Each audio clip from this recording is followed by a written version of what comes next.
Salut et bienvenue sur l'île volcanique de Madère, située à environ 973 km du Portugal et 600 km du Maroc.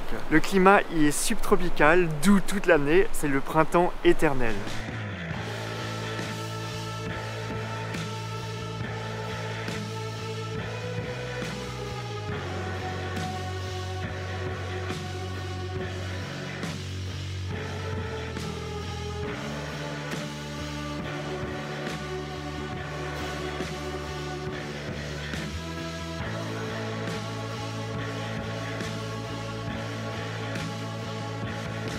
Dans cette vidéo, je vais te montrer quelques endroits à visiter sur cette magnifique île qui appartient au Portugal.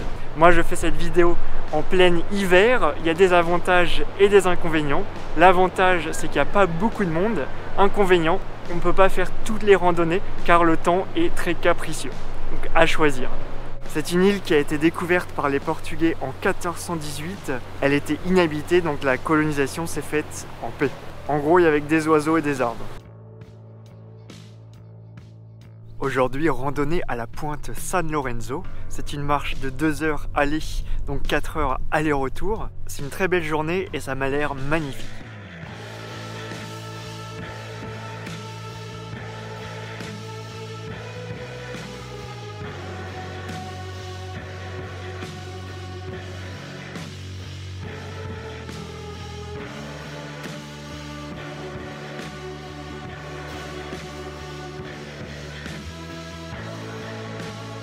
Mieux vaut ne pas avoir le vertige, on va passer littéralement entre les falaises.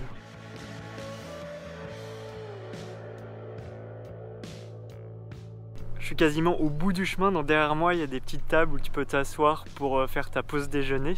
Et après tu montes jusqu'à la pointe de l'île, là ça va monter sec, il y a vraiment des gros escaliers de ce côté.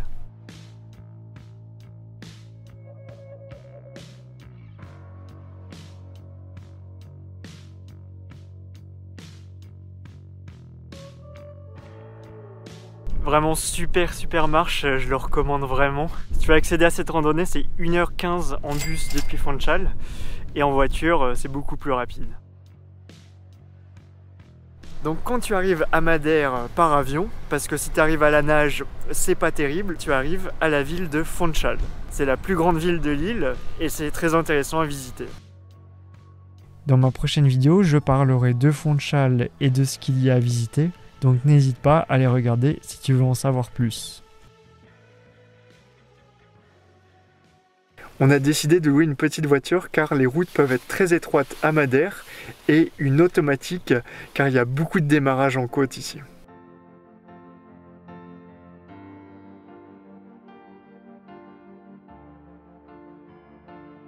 À Madère, il y a un paquet de ce qu'on appelle des levadas.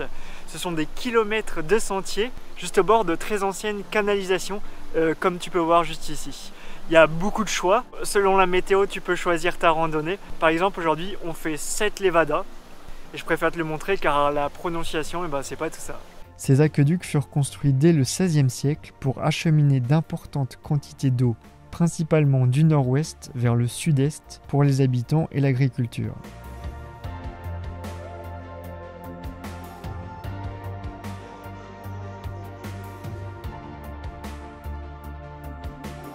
Le chemin est super simple, par contre il faut des bonnes chaussures parce qu'il peut y avoir des grosses flaques d'eau comme ça.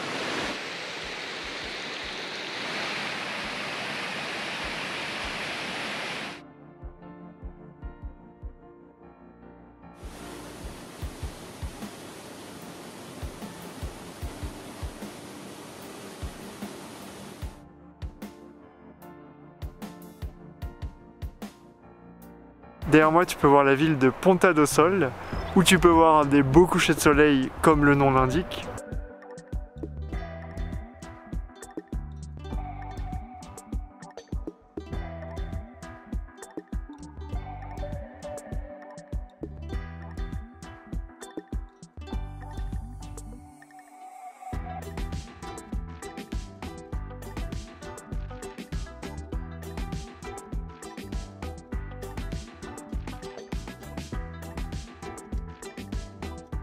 On mange bien à Madère. On y trouve fruits et poissons frais. Comme spécialité locale, on trouve des poissons épais à la banane, des brochettes de bœuf sur bâton de laurier, du pain à l'ail qu'on appelle bolo de caco, et comme boisson il y a évidemment le vin sucré de Madère, des bonnes bières rafraîchissantes, et la poncha, un cocktail fait d'aguardiente, de sucre et de jus de citron. J'ai passé en voiture sous une cascade. T'es prêt ?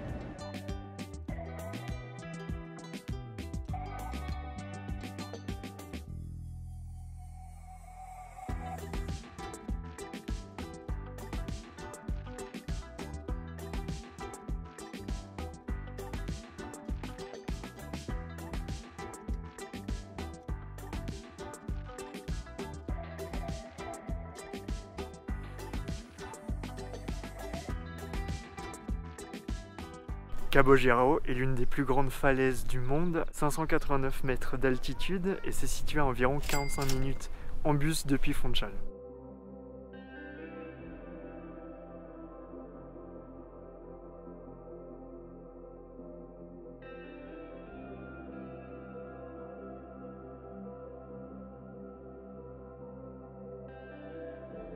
Bienvenue dans la petite ville très pittoresque de Camara de Lobos, un ancien village de pêcheurs.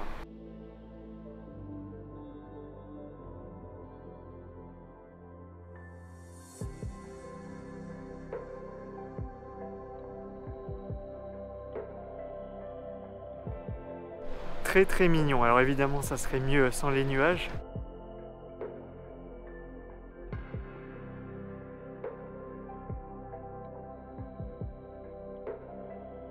On voit un peu partout des plaques qui montrent que Winston Churchill avait pour habitude de peindre dans cette ville.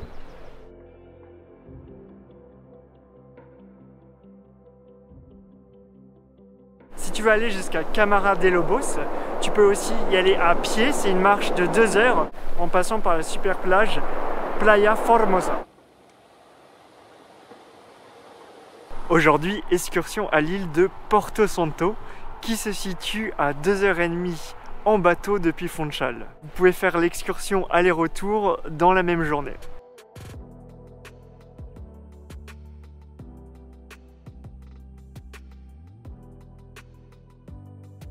Sur cette île, un certain Christophe Colomb y a vécu et y a épousé la noble portugaise Filipa Moniz Perestrello.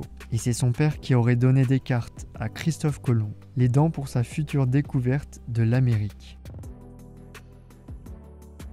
À Madère, il n'y a pas de plage carte postale comme on peut se l'imaginer sur des îles paradisiaques.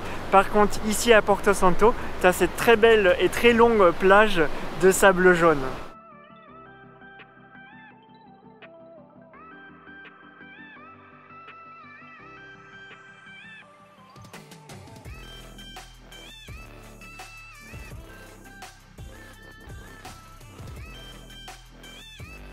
Et surtout pour finir la visite de Porto Santo, n'hésite pas à venir au Mirador do Portela. Et comme tu peux voir, tu as une très belle vue sur les montagnes. Et par ici, il y a des jolis moulins.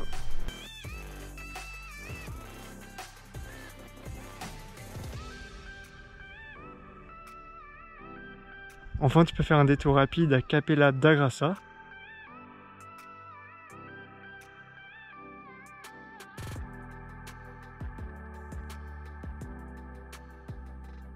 Et là, je vais marcher du Pico Arreiro jusqu'au Pico Ruivo. Sur le haut des montagnes, le temps est très capricieux.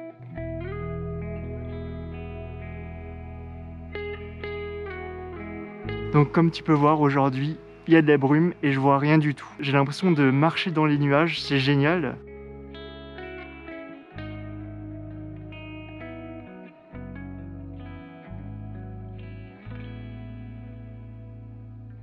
Ça donne un petit côté mystique, je dis toujours ça pour me rassurer.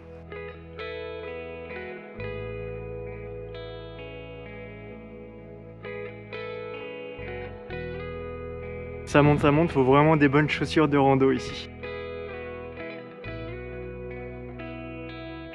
Un des meilleurs conseils que je peux te donner si tu vas à Madère pendant la basse saison, c'est flexibilité. Tu risques d'avoir des mauvaises surprises. L'idéal, c'est de se lever le matin, de regarder la météo et de voir que faire. Et il y a ce site de webcam en live Net Madeira qui peut t'aider à choisir. Un endroit que je te recommande vraiment de visiter, c'est le Mirador Era do Cerrado, avec une très belle vue sur toutes les montagnes et sur le petit village Curral dos Freiras.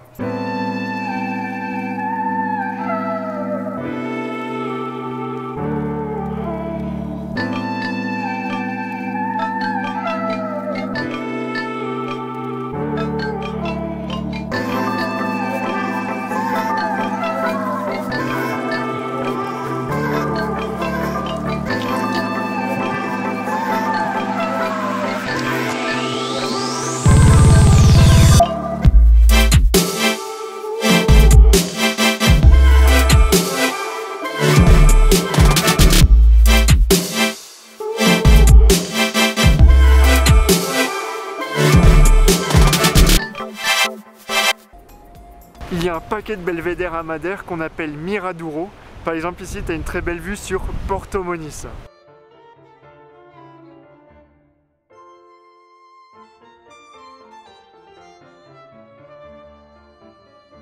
Maintenant je me retrouve à Porto Moniz où il y a de célèbres piscines naturelles.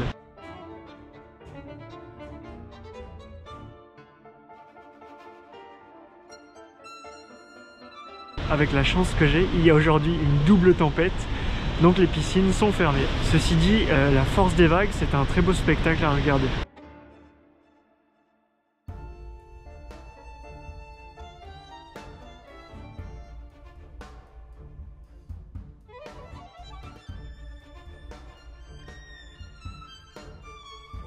Seixal fait partie de la communauté de Porto Moniz et c'est connu pour sa belle plage de sable noir.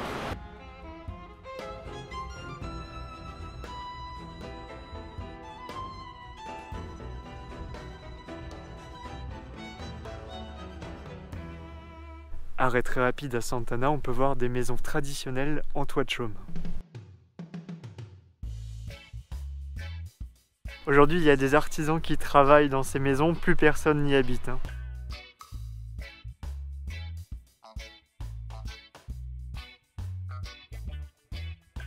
Me voici arrivé à Caleta où je vais passer une nuit et d'où je vais pouvoir assister à un beau coucher de soleil.